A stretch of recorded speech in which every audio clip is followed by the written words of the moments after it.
হযরত শাহজালাল আন্তর্জাতিক বিমানবন্দরের তৃতীয় টার্মিনালের নিরাপত্তা দেয়াল ভেঙে বাস ঢুকে সিভিল এভিয়েশনের সিনিয়র প্রকৌশলী মাইদুল ইসলাম সিদ্দিকীর মৃত্যুর ঘটনায় রায়দা পরিবহনের ঘাতক বাস চালককে গ্রেফতার করেছে র্যাব। গ্রেফতারকৃতের নাম মুহাম্মদ হাসান মাহমুদ হিমেল। তিনি বরিশালের হিজলা উপজেলার হরিনাথপুরের হারুনুর রশিদ আকন্দের ছেলে। শনিবার ভোর ৫টার দিকে র্যাব ১ ও র্যাব ৮ যৌথভাবে অভিযান চালিয়ে বরিশালের হিজলা উপজেলার হরিনাথপুরের নিজ বাসা থেকে গ্রেফতার করা হয়।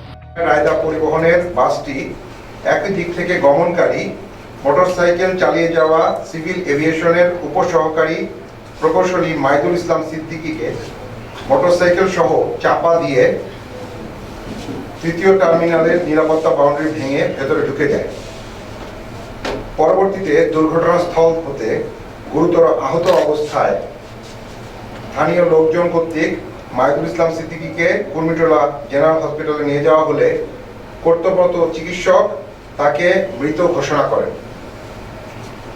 নৃশংসভাবে হত্যাকারী ঘাতক বাস ড্রাইভার মাহমুদ হাসান এবং বাসের জনৈক হেল্পার ঘটনাস্থল থেকে পালিয়ে যায়। দুর্ঘটনার সংবাদটি পাওয়া মাত্র র্যাবের চৌকস দল র্যাব ১-এর চৌকস দল উক্ত ঘটনার তদন্তে বেরিয়ে পড়ে। উক্ত নৃশংস হত্যাকাণ্ডটি এলাকায় ব্যাপক চাঞ্চল্যের সৃষ্টি করে এবং বিভিন্ন সংবাদ মাধ্যম ও প্রিন্ট ইলেকট্রনিক মিডিয়াতে গুরুত্বের সাথে প্রচারিত হয়। পরবর্তীতে এই হত্যাকাণ্ডের আসামিদের আইনের আওতায় আনার জন্য র্যাব 1 এর আভিযানিক দল ছায়া তদন্ত শুরু করে এবং আসামিদের গ্রেপ্তারের জন্য গোয়েন্দা নজরদারি বৃদ্ধি করে। এরই ধারাবাহিকতায় অদ্য ২০ এপ্রিল ভোর আনুমানিক ৫ ঘটিকায় র্যাব ১ এবং র্যাব ৮ এর অভিযানিক দল গোপন সংবাদের ভিত্তিতে জানতে পারে যে উক্ত ঘটনার ঘাতক ড্রাইভার হাসান মাহমুদ হিমেল বরিশাল জেলার হিজলা থানাধীন হরিনাথপুর এলাকায় আত্মগোপনে আছে।